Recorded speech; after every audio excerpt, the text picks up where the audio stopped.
Good morning and welcome to Nathan's Garage, and thank you so much for supporting the channel. Now, in this episode, I've tried to split up wiring. Don't click off yet, because there's only a bit. So we're gonna split up the wiring into sections, so it's bite size, you know what I mean? So we've got that and steering column. And if you stick around for those two things, you get a huge payoff in that we do a drive up and down the street and a one-wheel peel burnout. What more can you possibly want?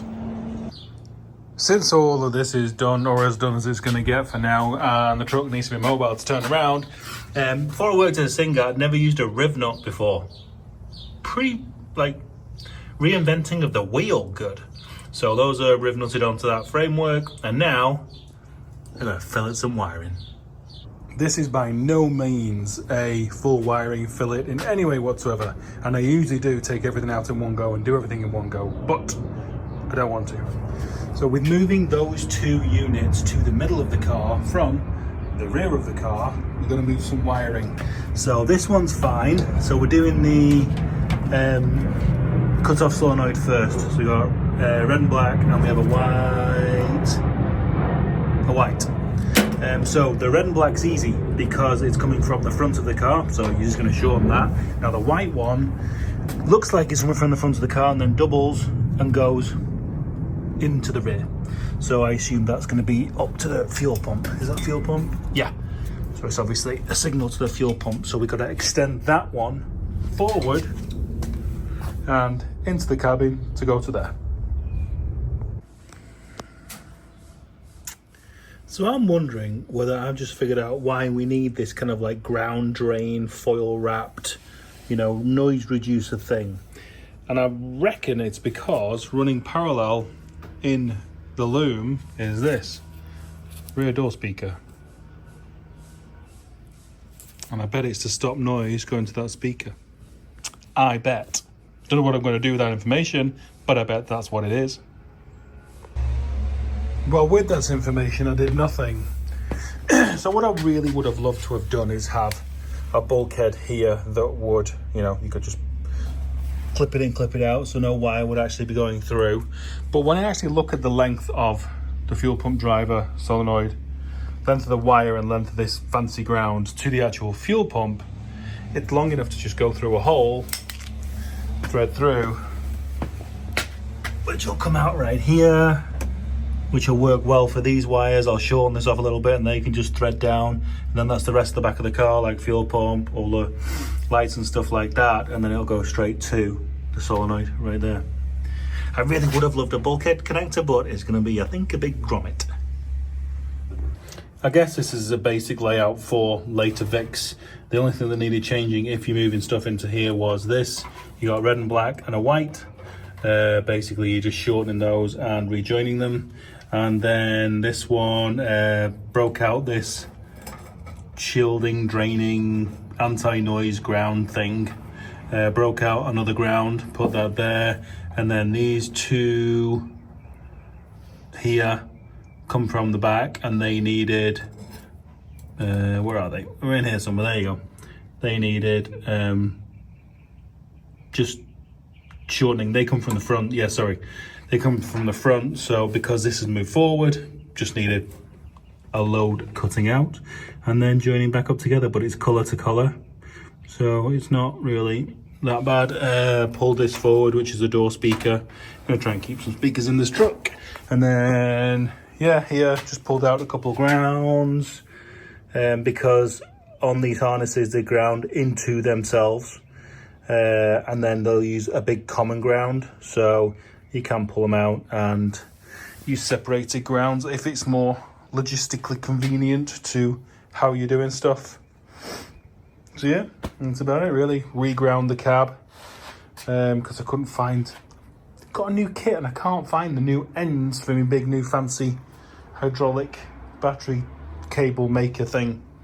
So that's that. So anyway, everything's grounded to everything. I'm just going to vacuum that side. And then we've got those three grounds there up at the top. They've got to go back on.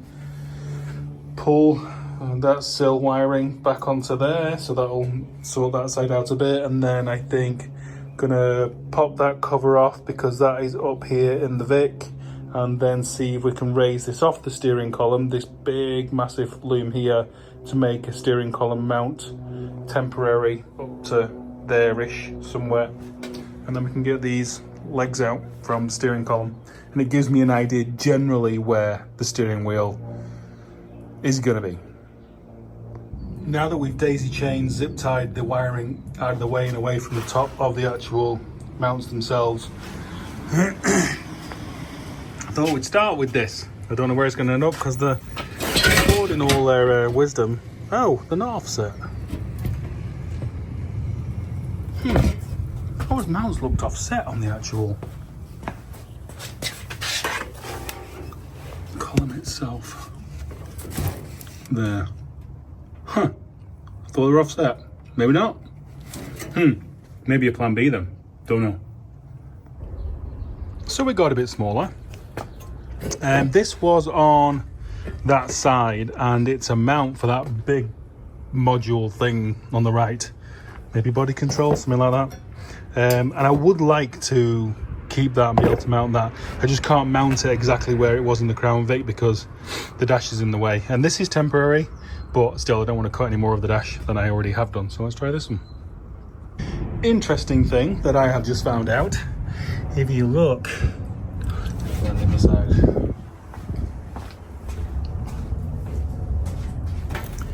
if you look, you can see a purple, I don't know, seal bearing, whatever it is, pink, sorry, not purple. That is how far too forward the steering column is. So that's disappointing because it's relatively far back already as it is, and these stanchions are in the wrong place. So it looks like I'm going to be bungeeing to the roof and figuring this out. It's definitely going to be some temporary shenanigans going on here, but we're definitely going to need a shorter steering column eventually. I figured this was a decently large enough moment to bring you guys along.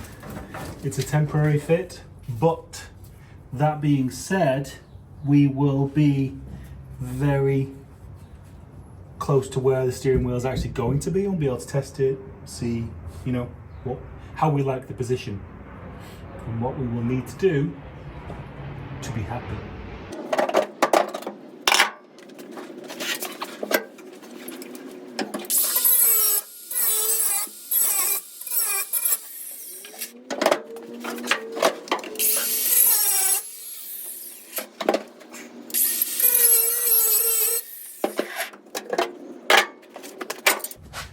More box section to build with now.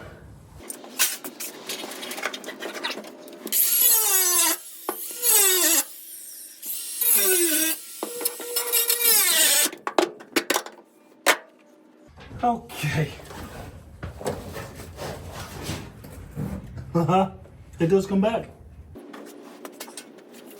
I think the steering wheel is going to be at 1.5 inches back. Don't you move from where I had it.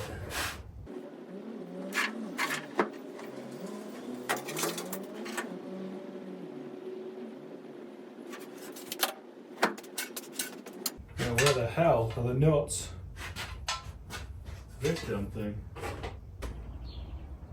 Okay, done a full trim down of that. Some weldable bits on it now.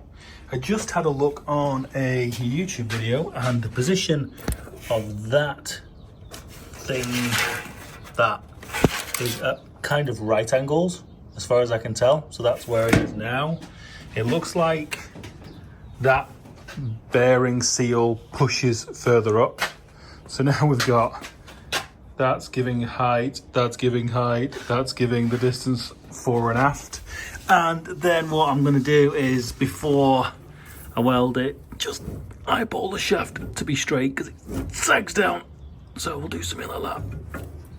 Right, so the wiring moved everything forward. That's great. Steering wheel. it's not good. Way too low. I don't think we can use a Vic column. Don't think we can just get away with it in any way whatsoever. And the seat, I just put it in because, you know, why not? There's literally, I can't really get my leg through, and these are electric seats, which is very nice, but it won't go any lower. Steering wheel has to come a lot higher. Yeah, we got to do a different column. No, wiring scares me, but we got to do a different column. Definitely got to do a different column. That does not work. I wonder about the position of steering wheel to do with the dash altogether. Actually, well, it makes it mobile for now, so that's fine. It makes it mobile for now. So tomorrow, start building the bed, and we'll see how far we get with that tomorrow, and possibly think about doing the tank mount as well. Or not. Or maybe. Or not. Who knows?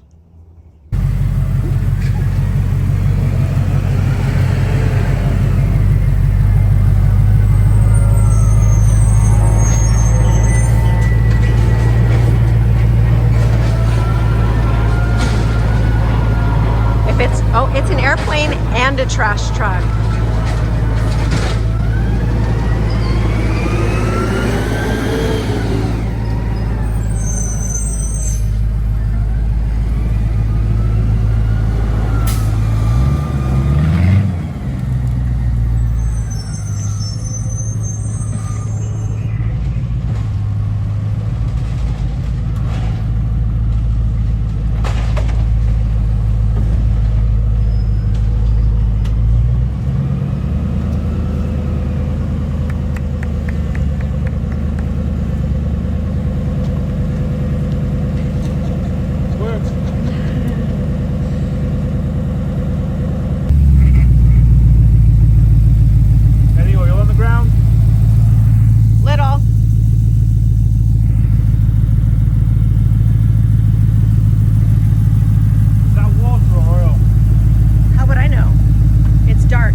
Worse than before, so that's good. Was it oil or water? Water. Condensation on the exhaust. Oh, good. Okay, I guess we better put it better on you now, right? There we go. Come on. Nathan.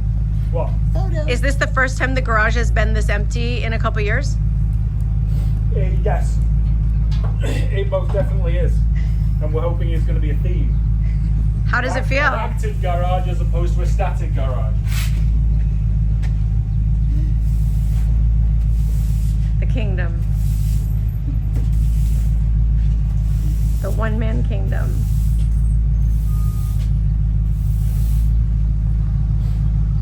Small space, big miracles. I have to admit, I didn't think I was going to be doing burnouts this early in the build, but we got it done, and on to more fun things now. See you next time.